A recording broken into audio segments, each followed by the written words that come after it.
So most people, when they talk convexity, they really don't want convexity on both sides. Everyone owns the right tail.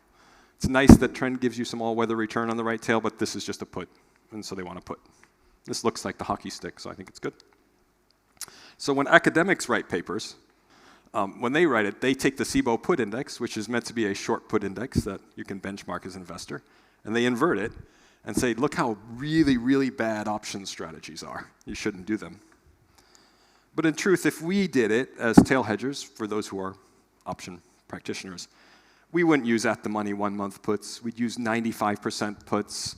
We might take them out a year to reduce some of the cost and probably put them further out of the money. So you have a strategy that's somewhat coherent. It doesn't necessarily cost nearly as much as the Cboe Put Index. It doesn't make for very, very good academic papers if you're a quant guy, but it's more rational. And you might ask, just for the sake of argument here, it must be much less convex if you're doing 1-year options, but you see the convexity returns, they look kind of the same between a 1-month rolling strategy for the same reasons. The 1-month strategy only pays off once, whereas a yearly strategy can carry a more sustained payoff.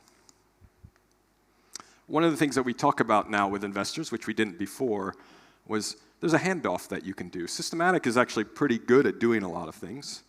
It doesn't get the beginning of a crisis well, but it carries it well.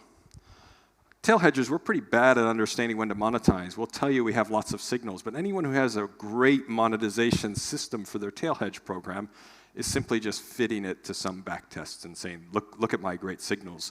The only reason they were great signals is because they worked in previous crises, right? So you're not particularly confident. Trend, you feel pretty confident. When the trend breaks, it gets out of the way. It might be wrong, but at least you understand why and when and kind of the thought process behind it. So we as kind of in combination, I can say, I know when trend is short, I know what its mechanism to cover. We have other strategies, which I'll show you in a second. I know how they cover. So we can get out of the way when the VIX gets high and let systematic take over.